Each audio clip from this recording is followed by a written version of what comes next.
시청자 여러분 안녕하십니까? 유단자 따라잡기의 김만수 7단입니다. 세계 최고의 공격수라는 멋진 닉네임을 가진 기사가 있습니다. 여러분들이 정말 좋아하시는 유창혁 구단의 별칭인데요. 세계 최고의 공격수라는 별칭 정말 멋집니다. 하지만 유창혁 구단의 바둑을 보면 대마를 잡는 모습을 보기 힘듭니다. 대마를 잘 잡지 않으면서도 세계 최고의 공격수라는 멋진 닉네임이 붙은 이유가 무엇일까요? 여러분들이 돌 하나를 착점하면 총 4군데의 활로가 생깁니다. 4군데의 활로가 생기지만 바둑은 번갈아두면서 두는 게임이기 때문에 그 돌을 잡기는 굉장히 힘이 듭니다. 유창혁 구단은 돌을 잡으러 가는 공격이 아니고 공격을 통해 적당한 이득을 보는 능력이 굉장히 뛰어납니다. 유창혁 구단의 이런 적당한 공격이 바로 세계 최고의 공격수라는 멋진 닉네임을 붙여준 원동력이 됐습니다. 여러분들께서도 공격을 하실 때 무작정 상대의 돌을 잡으러 가기보다는 마음 편하게 적당히 살려주겠다는 마음가짐으로 득을 보는 공격을 하시기 바랍니다. 그렇다면 세계 최고의 공격수는 이미 유창혁 구단이 되었지만 여러분들께서도 아마추어 제1의 공격수가 될 수 있습니다. 그럼 강의를 시작하도록 하겠습니다.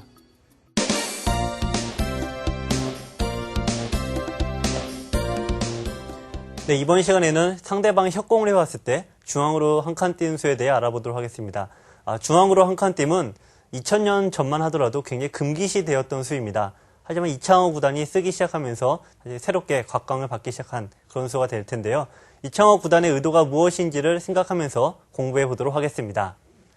네, 지금 상대방이 한 칸 낮은 협공을 해왔을 때 흙이 한 칸을 띄고 씌어가는 수가 최근에 가장 많이 나오는 그런 또 정석이 되겠습니다.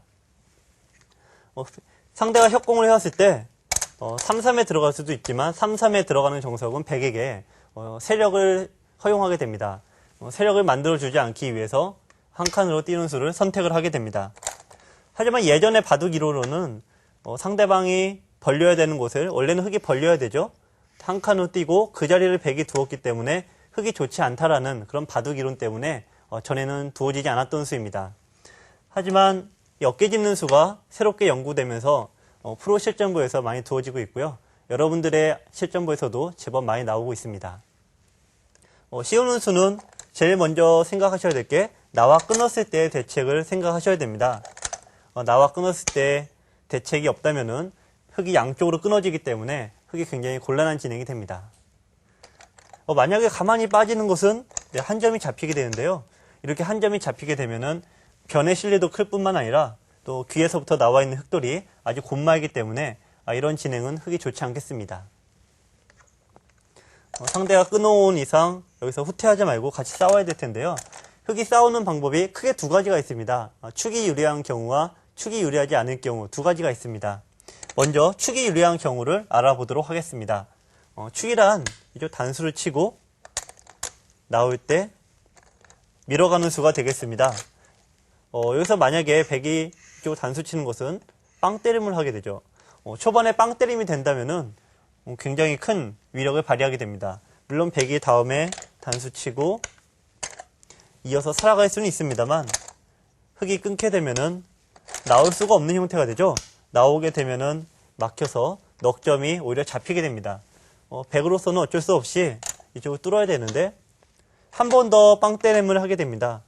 초반에 두 번의 빵 따냄을 하게 되면은 비록 실리로는 백이 큰 집을 차지했지만 그에 못지않은 좋은 세력을 차지하게 돼서 이 형태는 백이 좋지 않습니다.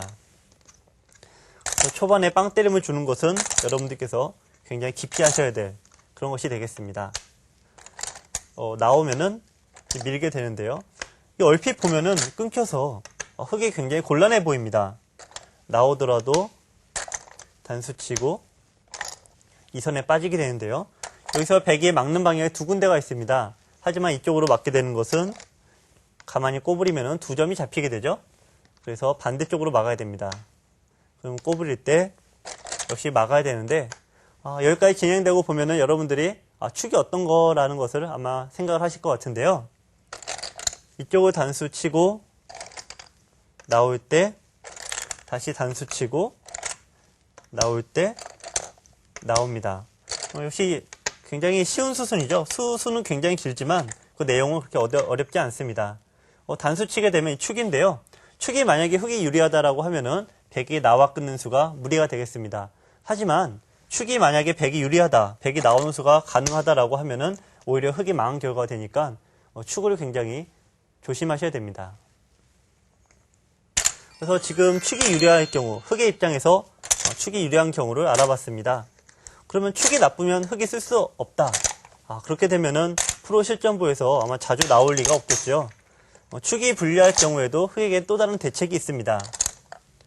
흑이 끊어왔을 때 이쪽으로 치는 것은 축이 유리할 때는 가능하나 축이 불리하면 성립하지 않죠.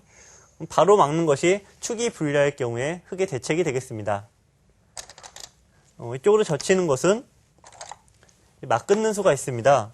얼핏 보면은 축으로 보이겠지만 끊어둔 수로 인해서 이쪽도 축이 안 되고요. 반대쪽도 역시 끊어둔 수로 인해서 축이 성립하지 않습니다. 그럼 백은 어쩔 수 없이 이쪽을 잡아야 되는데요. 이쪽을 수를 조이고 백도 때릴 때 단수 치고 있고 한 칸을 띄면은 지금 얼핏 보시기에도 백의 돌들이 굉장히 위험해 보이죠. 두 집을 만들기 위해서 이 선을 계속 기어야 됩니다. 이쪽도 기고 또 한 번 더 기면은 또 반대쪽도 살기 위해서 이 선을 한 번 더 밀어야 되는데, 자, 초반에 이렇게 이 선을 많이 기게 되면은 비록 이 부분적으로는 충분히 둘 수 있을지 몰라도 전체적으로는 대세를 잃어버리는 원인이 됩니다. 그래서 백의 입장에서 흑이 밀어왔을 때 젖히는 수는 흑이 다시 끊어두는 수가 좋은 수가 돼서 백이 좋은 결과를 얻기 힘듭니다. 백의 입장에서도 젖히는 수가 성립하지 않기 때문에 단수 치고 중앙 쪽에 흑의 포위망을 뚫어야 됩니다. 가만히 이으면 양쪽에 포위망이 균열이 생기죠. 막고 이쪽 뚫어가면은 지금 막는 수가 성립하지 않기 때문에 이 백은 이제 살 수 있게 됩니다. 위로 젖혀야 되고요. 기로 두고, 원래 여기서는 좀 축이 성립하지 않습니다. 축이 유리하면은 흑이 이렇게 두지 않고 바로 축을 모는 수가 성립이 되겠지만 백이 끊어왔을 때는 백이 축이 유리한 경우가 되겠습니다. 그래서 한 칸을 띄고 가만히 들면 나와 끊는 약점이 있기 때문에 가만히 지켜두는 수까지가 정석이 됩니다. 2000년도 이후에 프로 실전부에서 나온 형태인데요. 얼핏 보기에는 백이 틀어막는 형태가 좋고 귀의 실리를 차지했지만 흑의 입장에서도 변의 실리를 차지했고요. 또 중앙에서 흑이 먼저 한 발 나오기 때문에 이 전투는 서로 간에 해볼 만한 전투가 되겠습니다. 그래서 상대방이 끊어왔을 때 축이 나쁘더라도 지금과 같이 진행이 되면은 흑이 충분히 둘 수 있습니다. 그러므로 상대방이 끊어오더라도 당황하지 마시고 배운 대로만 두시면은 아마 크게 문제가 없으리라고 생각이 됩니다. 백으로서도 끊어가는 수가 축이 불리하면 성립이 무조건 안 되는 거고요. 축이 유리하면은 성립은 됩니다만 그만큼 전투가 빨리 시작이 되기 때문에 백의 입장에서도 굉장히 부담이 됩니다. 그래서 이 삼선 쪽으로 먼저 밀고 흑이 빠질 때 이쪽으로 진출을 하게 되는데, 여기서 반드시 기억하셔야 될 것이 3번을 밀고 두셔야 됩니다. 3번을 밀지 않고 두는 것은, 만약 2번만 밀어보겠습니다. 하지만 2번을 미는 것은 나와 끊고 있게 되면은 빠지게 돼서 백돌이 잡히게 되죠. 한 점을 잡아야 되는데 단수 치고 때릴 때 밀면은 이 석점이 잡히게 됩니다. 백의 요석이 잡히게 되면은 이 결과는 백으로서는 좋은 결과가 아니겠죠. 백은 반드시 3번을 밀어야 된다는 것을 꼭 기억하시기 바랍니다. 3번을 미는 형태는 다른 형태도 많이 나오는데요. 여러분들이 정석과는 조금 다른 형태지만 변에서도 이런 형태가 나옵니다. 변에서도 어깨 짚는 모양이 나오는데 그런 경우에서도 반드시 꼭 3번을 미셔야 됩니다. 3번을 민 다음에 중앙 쪽으로 둬야 돼요. 즉 상대방이 어깨 짚거나 실전과 같이 밀어야 되는 경우는 반드시 3번을 밀어야 된다는 것을 꼭 기억하시기 바랍니다. 백기 3번을 밀고 한 칸을 띄게 되면은 이 정석이 완결형이 되는데요. 흑의 입장에서 이쪽을 손을 뺄 수가 없습니다. 이 정석의 완전한 완결은 하나 지켜두는 것까지가 정석이 되겠습니다. 이쪽을 두지 않으면 백이 어떤 수가 있을까요?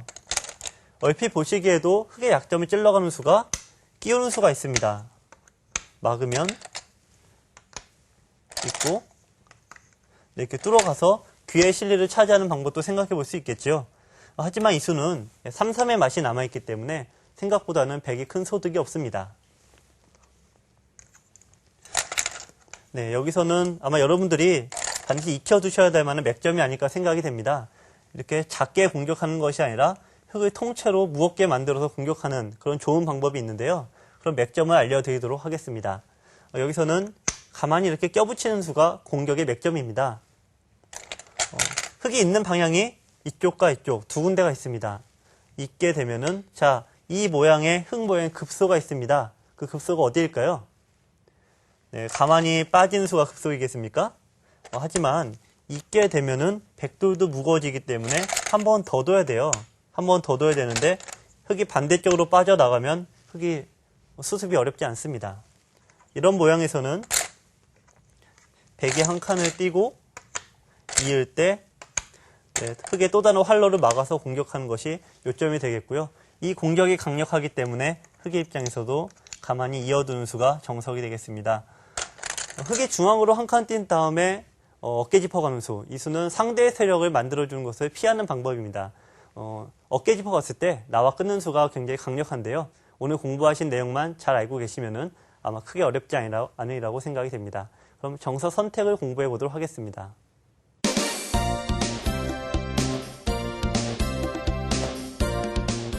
네, 정석 선택에 대해 공부해 보도록 하겠습니다. 이번 시간에는 상대방이 눈목자로 걸쳐왔을 때 흙의 굳힘, 협공에 대해 알아보도록 하겠습니다. 상대방이 눈목자로 걸쳐온 장면입니다. 네, 실전에서도 간혹 쓰이는 수인데요. 흙에게는 두 가지 방법이 있습니다. 가만히 지켜두는 굳힘이 있겠고요. 또 협공하는 수, 이 두 가지가 있겠습니다. 물론 어깨 짚는 수, 또 다르게 협공하는 수도 있지만 크게 이렇게 굳히는 수와 한 칸으로 낮게 협공하는 수, 이 두 가지가 중요한 정석이 되겠습니다. 자, 여러분들 협공을 하실 때는 그 반대쪽에 세력을 만드는 수고 굳히는 수는 역시 안정적으로 자신의 돌을 살기 위해서 두는 수라고 생각을 하시면 되겠습니다. 자, 여기서 굳히는 수와 협공하는 수 중에 어느 쪽이 정답이 될까요? 자, 정석을 선택할 때 가장 중요한 것, 주변 상황을 보는 것이 가장 첫 번째로 하셔야 되는 일이죠. 지금 보시면은 아래쪽에 백돌이 있습니다. 지금 백돌이 있는데요. 이 백돌, 좌변 쪽에 백의 모양이 더 좋아지겠죠. 협공을 하는 수를 한번 생각해 보겠습니다. 자, 이쪽 정석을 한번 진행을 해볼 텐데요. 붙이고, 젖히고.